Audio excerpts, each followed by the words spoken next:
integrante Carvajal Barrios es venezolano, Alex Saab es colombiano y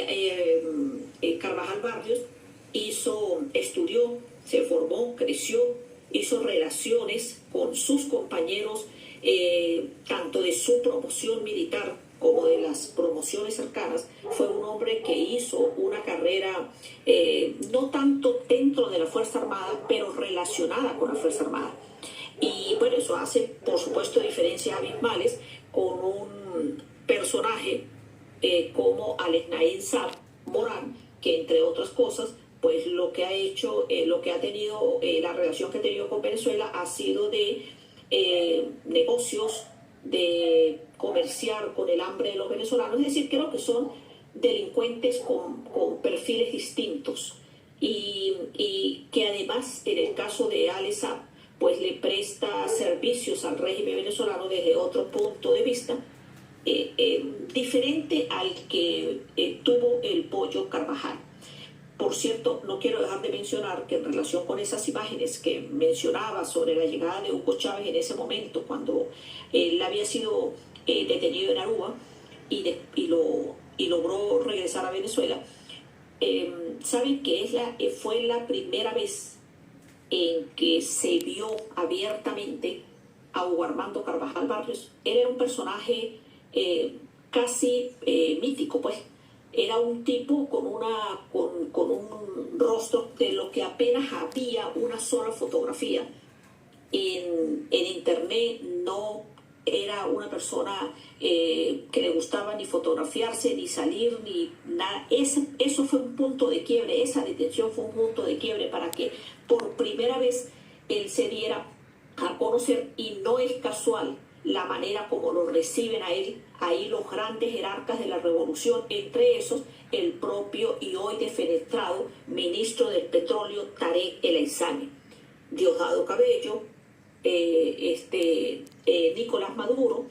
Es decir, esa cúpula del poder en Venezuela que sabe que Hugo Armando Carvajal Barrios tiene información privilegiada, que era un riesgo que cayera en manos de las autoridades estadounidenses.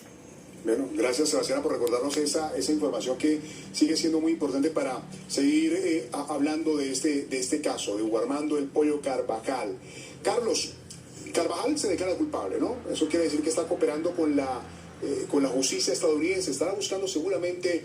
que se rebaje esa pena y que no llegue a la conclusión de la cadena perpetua, aunque recordemos que Carvajal seguramente debe estar por los 60 y tantos, 70 años tal vez, y las medidas hablan de también 50 años de prisión, es decir, que los años que le pueden poner la justicia estadounidense o la cadena perpetua sería básicamente lo mismo, ya al final de sus días en la cárcel. Así es, pero lo importante será también cómo la justicia de Estados Unidos utiliza, digamos, ese mecanismo para disuadir mucho más a Carvajal y lograr que, entre otras cosas, además de los vínculos y nexos del narcotráfico dentro del régimen venezolano, primero con Chávez y luego con Maduro, sino además con otros gobiernos, porque claramente, como lo hemos venido diciendo en esta entrevista, pues está claro que el régimen de Maduro y el régimen chavista, si se quiere, en su conjunto, utilizó el Estado venezolano para construir una plataforma de negocios criminales, y que Carvajal cuente además con qué funcionarios de otros gobiernos, con qué países, qué personas hacían parte también de esa, o hacen todavía parte de esa estructura, cómo operaban, cuáles eran esas rutas del narcotráfico, las rutas del lavado de activos. En fin, yo creo que aquí hay una oportunidad muy valiosa para el mundo, porque no olvidemos que al fin y al cabo estas redes criminales son transnacionales y constituyen una amenaza a nivel global. ¿Con quiénes más trabajaban? Por ejemplo, ¿con qué funcionarios de gobiernos europeos tenían vínculos o con gobiernos latinoamericanos? ¿Qué funcionarios habían permitido que todo este tipo de situaciones se consolidaran con distintas estructuras criminales? En el caso colombiano, saber específicamente Carvajal, además de brindar alguna información sobre lo que en su momento eran las FARC y hoy son las disidencias de las FARC o el ELN, con cuáles de bandos de esas estructuras criminales tenían esos vínculos, cómo operaban, cómo entregaban los pasaportes, cuál fue la penetración y el grado de penetración de estructuras criminales como Hezbollah en Venezuela, porque esa es toda una historia que hay que saber contar y hay que poner en evidencia para,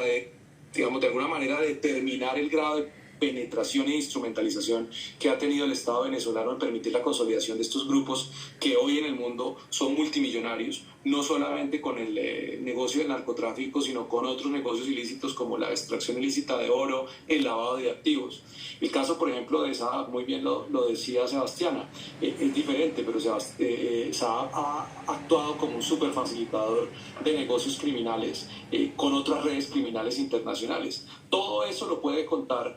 Carvajal, y eso sería de mucha utilidad, no solamente para la justicia y el gobierno de los Estados Unidos, sino para las autoridades de otros países. Bueno, es mucho lo que tiene que contar Carvajal y eso lo vamos a ir conociendo poco a poco porque su sentencia se conocerá el 29 de octubre. Hacemos una pausa.